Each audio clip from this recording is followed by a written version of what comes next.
क्या होता है ये जो रिक्रूटमेंट जो टॉपिक है इसमें आजकल एक टर्म है moon lighting. Moon lighting term बहुत ट्रेंडिंग है, तो अभी न्यूज में भी ये टर्म यूज हुई थी। Let me show you the news.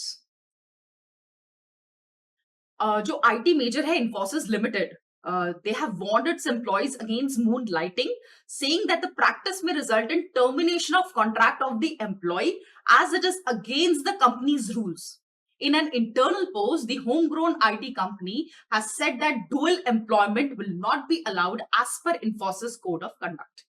This comes amid an IT crackdown on the practice of taking up a second job, with Wipro warning its employees weeks prior to Infosys letter.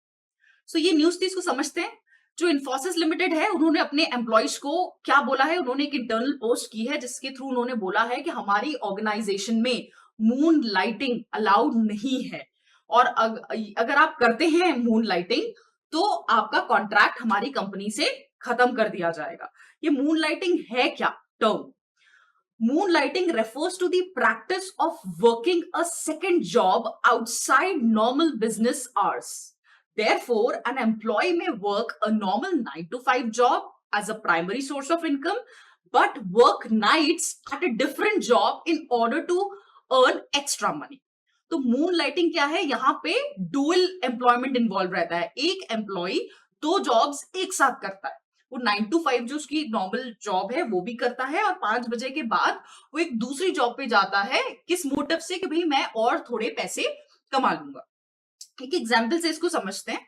जैसे एक employ है, वो hotel में काम करता है, right? वो receptionist है होटल का।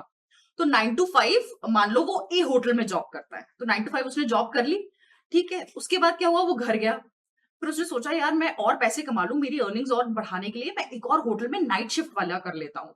रात में जो 9 या 10 बजे से सुबह तक रहता है वो वाली शिफ्ट कर लेता हूँ एज अ रिसेप्शनिस्ट। तो उसने क्या किया? रात वाली भी जॉब ज्वाइन कर ली, है ना? तो क्या हुआ? उसका डुअल एम्प्लॉयमेंट हो गया, वो एट अ टाइम दो जगह काम कर रहा है, राइट? इसको मून लाइटिंग कहते हैं। और ऐसी जो आईटी कंपनी थी उसमें कैसे होती है ये? क्या हुआ? जब ये लॉकडाउन लगा, इस लॉकडाउन ड्यूरेशन में ये मून लाइटिंग बहुत ज्यादा देखने को मिली, क्योंकि वर्क फ्रॉम होम चल रहा था, सब लोग अपने घर पे बैठ के काम कर रहे थे। तो they in order to earn more money, उन लोगों ने क्या किया? दो जगह काम करना चालू कर दिया। एक ऑर्गेनाइजेशन जिसमें वो ऑलरेडी काम कर रहे थे, वो वहां के प्रोजेक्ट्स भी करते थे, और उन्होंने दूसरी ऑर्गेनाइजेशन को कॉन्टैक्ट करके वहां के जो प्रोजेक्ट्स होते थे वो भी लेना चालू कर दिया।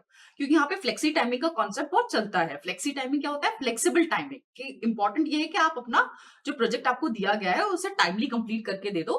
अब किस टाइम करोगे, कब काम करोगे, आप कब नहीं करोगे, that depends upon you.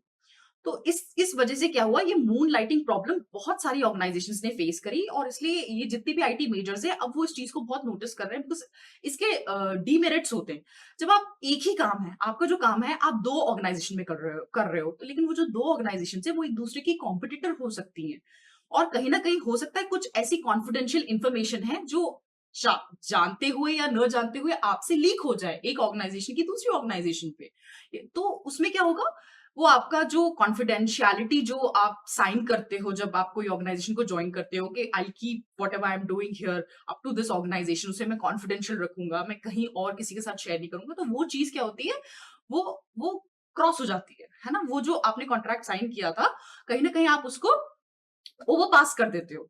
So which is not accepted by any organisation. इसलिए अब आईटी मेजर्स इस चीज को लेके बहुत स्ट्रिक्ट हो गए हैं कि जो लोग दो जगह एक साथ काम करेंगे उन्हें हम अलाउ नहीं करेंगे। अगर आप करते हो तो आपका जो एम्प्लॉयमेंट कॉन्ट्रैक्ट है वो हटा दिया जाएगा, राइट? सो ये था मून लाइटिंग कॉन्सेप्ट, जो कि आप लोगों को पता होना चाहिए। अगर कभी ये टर्मिनोलॉजी आप कहीं पढ़े तो you must able to get quickly into your head what this term actually means, right?